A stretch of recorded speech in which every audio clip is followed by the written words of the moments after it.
Hi friends, എല്ലാവർക്കും ഞങ്ങളുടെ പുതുവത്സരാശംസകൾ. കൂടാതെ നമ്മുടെ ചാനൽ മോണിറ്റൈസ്ഡ് ആയിട്ടുള്ള സന്തോഷവും ഞാൻ നിങ്ങളോടൊപ്പം പങ്കിടുകയാണ്. ഇതുവരെ സപ്പോർട്ട് ചെയ്ത നിങ്ങൾ ഓരോരുത്തരോടും ഞാൻ ഈ അവസരത്തിൽ നന്ദി പറയുന്നു.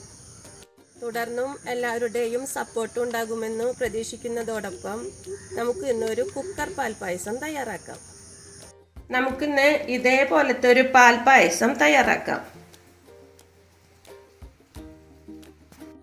ഞാനിന്ന് പാൽപ്പായസം തയ്യാറാക്കുന്നത് ഇതേപോലുള്ള ഒരു കുക്കറിലാണ്. ഇതൊരു 6 ലിറ്ററിൻ്റെ കുക്കറാണ്. ഇനി ഇതിലും വലിപ്പമുള്ള കുക്കർ നിങ്ങളുടെ കയ്യിലുണ്ടെങ്കിൽ അത് ഉപയോഗിക്കാം കേട്ടോ. ഏകദേശം ഇതേപോലുള്ള വലിപ്പത്തിലുള്ള കുക്കറെങ്കിലും നമുക്ക് പാൽപ്പായസം തയ്യാറാക്കാനായിട്ട് ഉപയോഗിക്കണം. ഈ കുക്കർ നന്നായി ക്ലീൻ ആയിട്ടുള്ളൊരു കുക്കറായിരിക്കണം.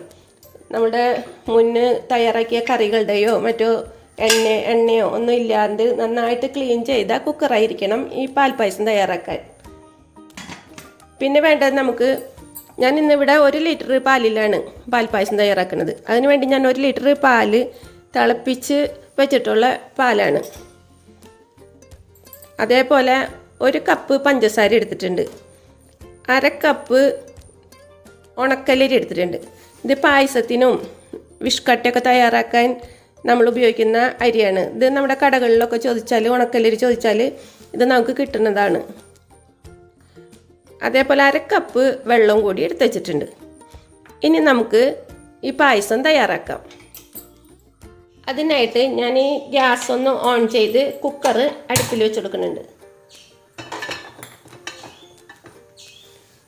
ഇതിലേക്ക് 1/2 കപ്പ് വെള്ളം ഒഴിച്ചു കൊടുക്കുന്നുണ്ട്. ഇതൊന്ന് നന്നായി തിളച്ച് വരട്ടെ. ഇതിൽ ഒഴിച്ചിട്ടുള്ള വെള്ളം തിളച്ചു തുടങ്ങിയിട്ടുണ്ട്. ഇനി നമുക്കിതിലേക്ക് ഈ പാൽ ഇതിലേക്ക് ഒഴിച്ചു കൊടുക്കാം. 1 ലിറ്റർ പാലാണ് ഞാൻ എടുത്തിട്ടുള്ളത്.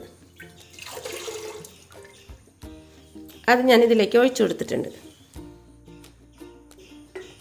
പിന്നെ നമുക്ക് ഈ 1 കപ്പ് പഞ്ചസാര ഇട്ട് കൊടുക്കാം.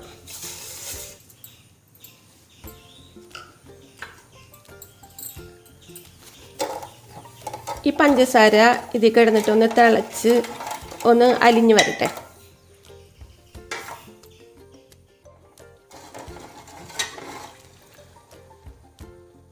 ഞാൻ ഈ പായസത്തിലേക്ക് അണ്ടിപ്പരിപ്പോ മുന്തിരിയോ അതേപോലെ ഏലക്കായപ്പൊടിയോ ഒന്നും ചേർക്കണില്ല.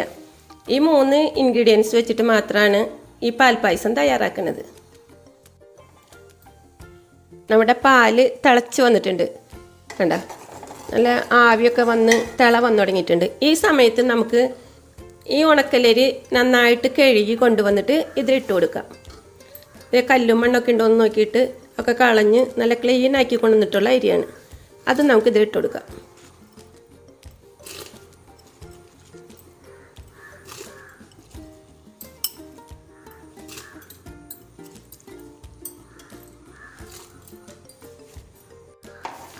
ഇനി ഇത് നന്നായിട്ടൊന്ന് ഇളക്കി കൊടുക്കുക. ഇതിൽ ആദ്യം തന്നെ വെള്ളം ഒഴിച്ചിട്ടുള്ള കാരണം കൊണ്ട് അടിക്ക് പിടിക്കൊന്നുമില്ല കേട്ടോ. അതിന് വേണ്ടിയിട്ടാണ് നമ്മൾ ആദ്യം തന്നെ കുറച്ച് വെള്ളം ഒഴിച്ചിട്ട് തിളപ്പിച്ചിട്ട് അതിൽ പാലും പഞ്ചസാരയൊക്കെ ഇട്ട് കൊടുത്തത്. അത് നന്നായിട്ടൊന്ന് മിക്സ് ചെയ്തിട്ട് കുക്കർ അടച്ച് വയ്ക്കാം.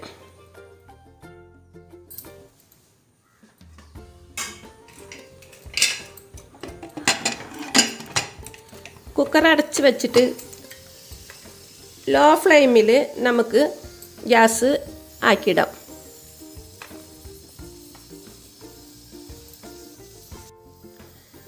ഗ്യാസ് സിമ്മിലിട്ടിട്ട് നമുക്ക് 1/2 മണിക്കൂർ വെയിറ്റ് ചെയ്യാം.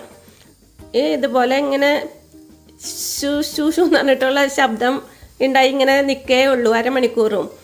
ഇത് വിസിലടിക്കാൻ സാധ്യതയില്ല. അഥവാ ഓരോരുത്തരുടെ ഗ്യാസിൻ്റെ ഫ്ലെയിമിനനുസരിച്ച് ചിലപ്പോൾ വിസിലടിച്ചെന്ന് വരാം.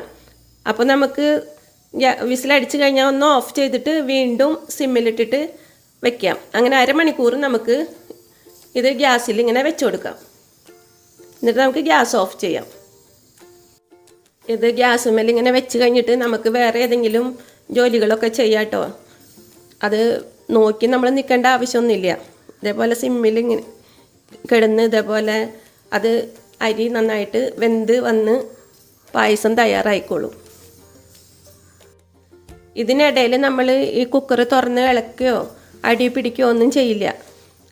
നമുക്ക് പെർഫെക്റ്റ് ആയിട്ടുള്ളൊരു പാൽപ്പായസം തയ്യാറായി കിട്ടും. നമ്മൾ കുക്കറിൽ അരിയും പാലും പഞ്ചസാരയും ഒക്കെ ഇട്ടിട്ട് അടച്ച് വെച്ചിട്ട് ഇപ്പോൾ 32 മിനിറ്റായി. ഇത് നന്നായിട്ട് എയർ വന്നു തുടങ്ങിയിട്ടുണ്ട്. അപ്പം ഞാൻ ഇടയ്ക്കൊന്ന് എടുത്തിട്ട് ഇതിനൊന്ന് കുലുക്കി കൊടുത്തിട്ടുണ്ടായിരുന്നു. ഇനി നമുക്ക് ഗ്യാസ് ഓഫ് ചെയ്യാം.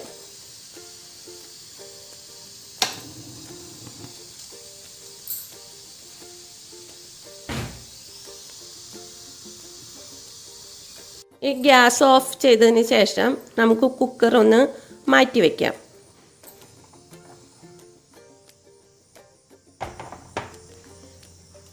ഇതിനി അരമണിക്കൂർ കഴിഞ്ഞിട്ട് നമുക്ക് തുറന്ന് നോക്കാം.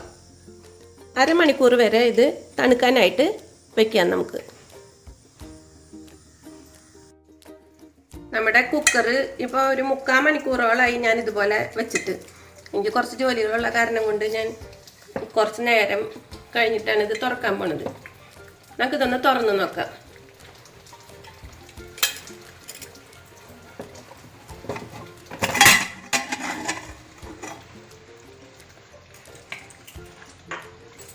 ഓ, നമ്മുടെ പാൽപ്പായസം നല്ല പിങ്ക് കളറിലുള്ള പായസമായിട്ട് കിട്ടിയിട്ടുണ്ട്. കണ്ട. ഇനി നമുക്കിത് വേറൊരു പാത്രത്തിലേക്ക് പകർത്താം.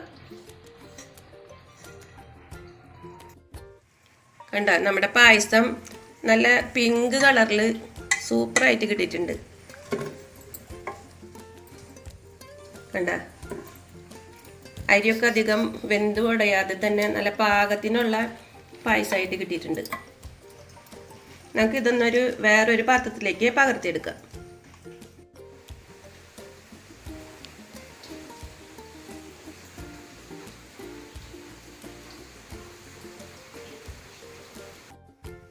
അമ്പലപ്പുഴ പാൽപ്പായസത്തിൻ്റെ പോലെ ടേസ്റ്റുള്ള ഒരു പാൽപ്പായസമാണിത്. കണ്ട, നല്ല പിങ്ക് കളറിലുള്ള പാൽപ്പായസം ഇവിടെ റെഡിയായി. ഇതേപോലെ പാൽപ്പായസം ഈ വരുന്ന ഓണത്തിന് നിങ്ങൾ തയ്യാറാക്കി നോക്കി നിങ്ങളുടെ വിലയേറിയ അഭിപ്രായങ്ങൾ കമൻറ്റ് ബോക്സിൽ രേഖപ്പെടുത്തുക. ഇഷ്ടപ്പെട്ട ലൈക്കും ഷെയറും സബ്സ്ക്രൈബ് ചെയ്യാതെ കാണുന്നവരുണ്ടെങ്കിൽ ഒന്ന് സബ്സ്ക്രൈബും ചെയ്യണേ. കൂടാതെ ബെല്ലൈക്കണും കൂടി ഒന്ന് പ്രസ് ചെയ്താൽ ഞാനിടുന്ന എല്ലാ വീഡിയോസും നിങ്ങൾക്ക് ലഭിക്കുന്നതായിരിക്കും. Thanks for watching.